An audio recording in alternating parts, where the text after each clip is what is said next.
Every so often, a machine comes along that feels less like transportation and more like a declaration, a fusion of purpose and personality that tells the world exactly who built it and why. You can hear it before you see it, a low, purposeful hum that suggests movement even when it's standing still. It's the kind of design that doesn't just fill a need, it reshapes expectations, turning the ordinary into something unforgettable. Underneath the sheet metal lies a story of ambition, rebellion, and the relentless chase for mechanical identity.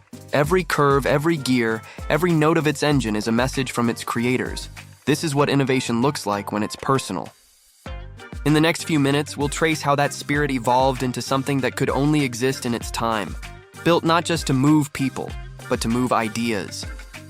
If you're ready to dig into one of the most fascinating evolutions in modern motoring, hit like, subscribe, and drop a comment telling us which machine we should decode next. The Vespa TAP 150 began as an unlikely answer to a military question. How do you give lightly equipped paratroopers real firepower once they hit the ground? Born in the 1950s from a collaboration between Vespa's Italian design team and the French military, the TAP 150 wasn't your typical scooter. This was a stripped-down, air-droppable vehicle built to carry a 75mm recoilless rifle, the kind of weapon normally reserved for jeeps or infantry squads. To understand how this scooter existed at all, we have to rewind to the years after World War II, when Europe was rebuilding faster than its armies could adapt. Vespa, already famous for giving civilians freedom on two wheels, suddenly found its name linked to defense contracts and battlefield logistics. The French army wanted something light, cheap, and rugged, something that could be dropped from planes in pairs, assembled in minutes, and still capable of moving a gun crew across broken terrain. Vespa's engineers, known more for chrome curves than combat readiness, took on the challenge. They began with their standard 150cc frame, reinforcing it to handle the weight of the rifle and ammunition, trimming every ounce they could to meet airborne limits. The result was raw, utilitarian, and almost absurd. A scooter that carried a cannon but had no suspension to speak of, no armor, and no intention of firing while moving. In those early prototypes, the 75mm recoilless rifle was mounted along the center line, the barrel jutting out like a lance. The recoil mechanism was cleverly balanced to keep the scooter from toppling backward, but soldiers still had to dismount and fire the weapon from a tripod. Vespa's design wasn't about fighting on the move, it was about mobility, the ability to get heavy firepower into the field faster than any truck could manage. The TAP 150 could be dropped by parachute, rolled into position, and ready to fire within minutes. It wasn't elegant, but it was efficient. And efficiency was everything in the colonial conflicts of the 1950s. The story of how Vespa, a brand synonymous with Italian leisure, ended up arming paratroopers is a study in contrasts. This was an era when nations reused civilian industries for military needs, and the TAP 150 embodied that uneasy overlap. Its simple mechanics made it easy to maintain in harsh conditions, while its lightweight frame allowed transport through rough, remote landscapes. Yet it was never meant to replace tanks or armored cars. It was a tactical tool, designed for fast strikes and quick retreats. In practice, the Vespa TAP 150 became both a symbol of ingenuity and a target of skepticism. Soldiers who trained with it admired its portability but questioned its practicality. The lack of suspension made for brutal rides over rough terrain, and the weight distribution meant balance was a constant battle. Still, the TAP 150's design fulfilled a strategic niche, one that valued movement over comfort, speed over protection. Behind the scenes, the project also highlighted how post-war Europe blurred the lines between civilian progress and military necessity. Vespa's parent company, Piaggio, was trying to recover from wartime damage. Contracts like these kept factories running, engineers employed, and reputations alive. What began as an industrial survival strategy became a testament to creative problem-solving in an age defined by resourcefulness. The TAP 150 wasn't just another scooter, it was a statement that design could adapt to almost anything, even the front lines. And while it might look like a novelty today, its creation reflected real strategic thought, how to make technology serve unconventional warfare. The TAP 150 would go on to see limited service in French colonial operations, from North Africa to Indochina, but its influence reached further than its production numbers suggest.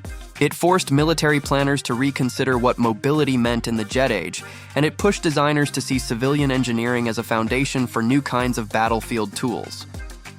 That philosophy, the blending of civilian creativity and military pragmatism, would echo across decades of design thinking. To see just how far those echoes traveled, we need to look at how the Vespa TAP 150 was received, both by the soldiers who used it and the civilians who couldn't quite believe it existed. When the Vespa TAP 150 reached the field, it sparked as much disbelief as it did fascination. Soldiers assigned to the scooter often joked about its looks, but the first time they rolled it out of a transport crate and attached that massive 75mm rifle, disbelief gave way to a strange kind of respect. Here was something absurd that actually worked, at least for what it was meant to do. The Vespa TAP 150 became a logistical secret weapon, allowing paratrooper units to land, deploy, and move a gun crew with surprising speed. In guerrilla-style warfare, where every kilogram mattered, the scooter's low cost and light footprint made sense. It wasn't glamorous, but it was clever. Still, the moment the TAP 150 hit the public eye, it was destined to be misunderstood. Civilian observers saw the famous Vespa badge and assumed it was a publicity stunt, a cartoonish attempt to militarize a fashion accessory. But for the French military, this was serious hardware, an engineering response to colonial conflicts in Algeria and Indochina, where quick strikes and mobility ruled the day. The TAP 150's design demonstrated how military necessity could bend even the most iconic civilian product into something unrecognizable. On the inside, Vespa engineers took pride in it. To them, this was a technical triumph. Yet for enthusiasts of the brand, it was a jarring sight. A company built on freedom and style now building tools for war. In the 1950s, Europe was still redefining itself, and the Vespa TAP 150 reflected that uncertainty. The scooter's appearance in military parades and training manuals proved that innovation often thrives where ideals collide. From a practical standpoint, the TAP 150 worked surprisingly well in specific missions. It could carry ammunition, fuel, or supplies when not fitted with the gun. Crews often customized them, adding mounts, extra fuel tanks, and improvised racks. And while the TAP 150 never saw mass production, it influenced how armies thought about modular mobility. Similar ideas appeared later in airborne motorcycles, collapsible jeeps, and even today's lightweight tactical vehicles. The scooter's strange silhouette rolling across dusty airfields captured a moment when militaries were rethinking every assumption about speed and transport. Back home, the TAP 150 also left a quieter legacy in the civilian design world. Engineers realized that lightweight, multi-purpose platforms had uses far beyond the battlefield. In Vespa's own design studios, lessons from the TAP's reinforced chassis and simplified mechanics filtered into civilian scooters, subtly improving durability and reliability. It was an odd case of wartime R&D benefiting peacetime riders, a transfer of ruggedness disguised as everyday convenience. But perhaps the TAP 150's greatest legacy wasn't mechanical at all, it was cultural. The image of a Vespa carrying a cannon burned itself into the public imagination. It challenged the boundaries of what design could represent. Could a symbol of peace in modern life also be an instrument of war?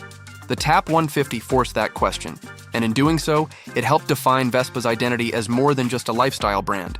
It was a survivor, adaptable and resilient.